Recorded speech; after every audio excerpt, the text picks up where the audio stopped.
ఇదివరకు అన్ని సభలు ఎక్కువ పెట్టాలండి. చంద్రబాబు నాయుడు గతంలో జన్మభూమి టైంలో అవి విపరీతంగా తిరిగాడంటే తనకి ఎన్టీఆర్ దీని నుంచి తీసుకున్నాడు ఆయన. ఎన్టీఆర్ కంటే తను పాలకుడు అని కానీ లేదా తను మహానాయకుడిని అని కానీ నిరూపించుకోవాలి. అంటే ఒక కొత్తదనం చూపించాలి. ఎన్టీఆర్ అప్పుడు పరదాల చాటునున్నట్టే ఆయన ఎప్పుడో కానీ ఒకసారి బయటకు వచ్చేవాడు కాదు.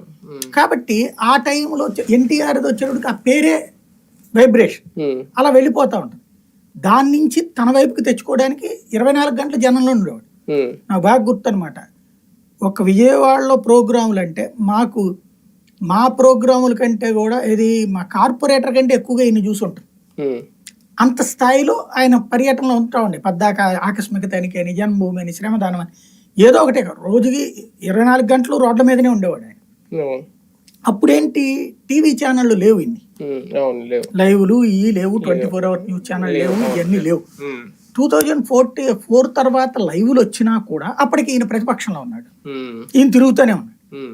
తర్వాత ఈ పూర్తి లైవ్లు ఇవ్వడం బిగిన్ చేసినట్టు ఇప్పుడేంటి కంటిన్యూగా ప్రతి ఒక్కటి అన్ని ఛానళ్ళకి లైవ్లు ఇస్తున్నారు.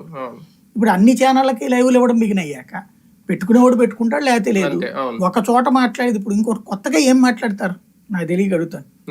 ఇప్పుడు నాకు ఇదివరకు నాకు బాగా గుర్తు